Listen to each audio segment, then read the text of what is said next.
Ils survolent les centrales nucléaires, parfois c'est inquiétant, mais ils ne font pas que ça, ils font des tas de choses très utiles, les drones. Et oui, peut-être qu'ils nous livreront notre pizza directement à la maison ou même votre bouquin préféré.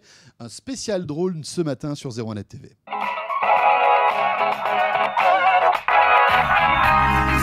Aujourd'hui, c'est un petit peu le Far West des drones, hein, comme en 95-2000 pour le web. On est un petit peu à la même époque, mais dans le domaine des drones. Donc, il y a plein d'idées, il y a des technologies qui sont relativement abouties, mais qui manquent souvent de fiabilité. Avec une législation qui fait un petit peu attention parce que ça vole, ça peut tomber quand même aussi et donc faire mal. Donc c'est normal, il y a un cadre réglementaire qui ne permet pas aujourd'hui de faire cela. Je pense aussi qu'il va falloir un petit peu de temps pour que la fiabilité soit suffisamment aboutie pour s'assurer qu'on puisse faire ce genre de choses sans dégâts. C'est pas fiable un drone aujourd'hui ? Si vous voulez, c'est une technologie nouvelle qui fait qu'aujourd'hui ils sont fiables un certain nombre de fois et puis un jour, parce qu'on n'a pas assez d'années d'expérience, nous ça fait 10 ans qu'on vole avec nos drones et pourtant on a encore une fois de temps en temps une pièce qui lâche, qui on pensait pourrait durer un certain temps et puis dure moins, avec des problématiques de GPS, des problématiques de centrale inertielle, de tout un tas de technologies, d'intempéries. Alors, il faut un permis de drone. Il faut en quelque sorte, c'est-à-dire vous avez le code de l'air et puis vous avez un peu le permis de conduire. Et bien, vous avez la même chose si vous voulez au niveau des drones.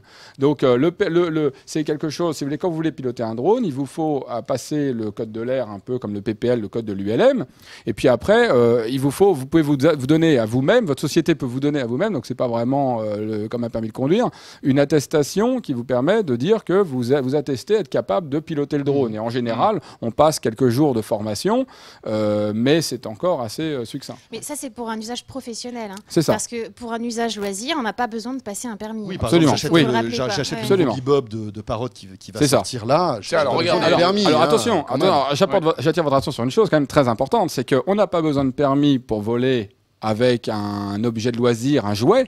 Pour autant, à partir du moment où vous avez un drone qui fait une certaine taille et qui va porter une caméra, donc un capteur, eh bien, vous n'êtes plus considéré comme du modélisme, vous êtes dans les drones et auquel cas, vous n'avez pas le droit de survoler le public, vous n'avez pas le droit de voler au bois de Vincennes au-dessus de la tête des gens, etc. On peut rappeler les règles. On ne peut pas voler au-dessus de 150 mètres parce qu'au-dessus de 150 mètres, c'est le trafic aérien. Il ne peut pas faire plus de 25 kilos parce qu'à ce moment-là, il faut demander une autorisation carrément au niveau européen. Et on ne peut pas effectivement voler au-dessus d'un groupe de gens, au-dessus d'habitations, au-dessus d'animaux, au-dessus de centrales nucléaires, au-dessus d'un aéroport. Voilà, donc il y a quand même des règles. Et ces règles ne sont pas connues des parents qui achètent un drone à leurs gamins. Il manquerait un petit peu plus peut-être d'informations de la part des constructeurs dans les boîtes à jouets. Et peut-être qu'il faudrait réserver la vente à certains. Mais enfin là, ça devient plus compliqué. Jonathan, qui est un fidèle, qui nous dit, est-ce que les drones pour livrer les colis Amazon vont arriver en France? Et où en est-on? Est-ce que c'est vrai que demain on pourra livrer des colis avec des drones, ou est-ce que c'est un super coup marketing de Jeff Bezos, le patron d'Amazon? Le jour J, aujourd'hui, pour l'instant, c'est un coup marketing, très clairement.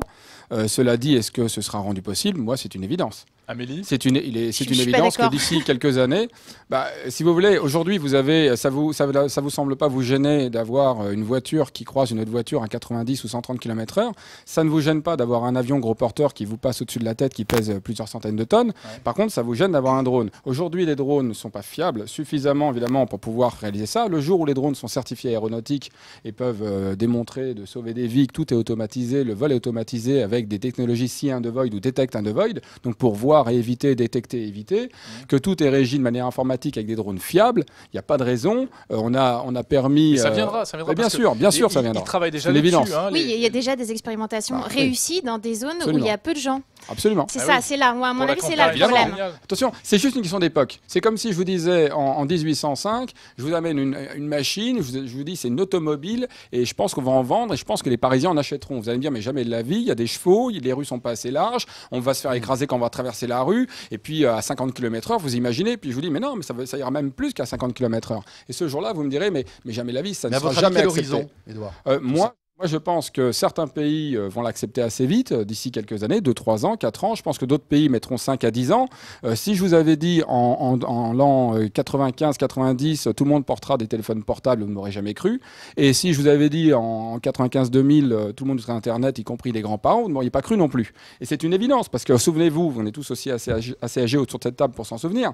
C'était clair. Moi, ma grand-mère, elle a 93 ans. Il n'était pas question, même il y a 10 ans, d'imaginer qu'elle aurait Internet. Aujourd'hui, elle joue au bridge sur son écran tactile.